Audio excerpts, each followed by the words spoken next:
E sono 950 anche i pazienti che oggi verranno vaccinati all'Istituto Oncologico Veneto. La prima fase si concluderà in un mese. L'obiettivo è quello di immunizzare 3.500 persone. L'adesione è stata molto alta. Arianna Garavaglia con Paolo Colombatti.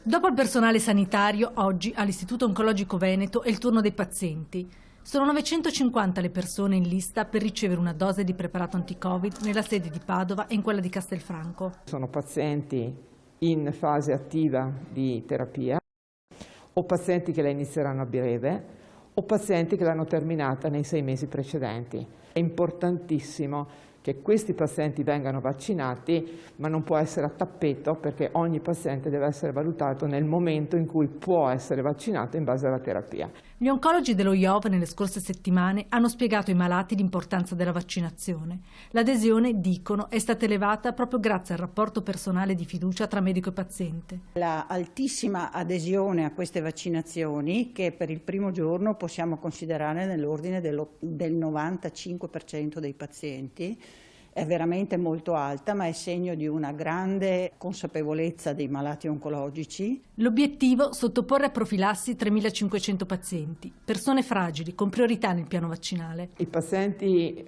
oncologici fanno parte della categoria dei pazienti vulnerabili, che hanno una situazione di compromissione del loro sistema immunitario.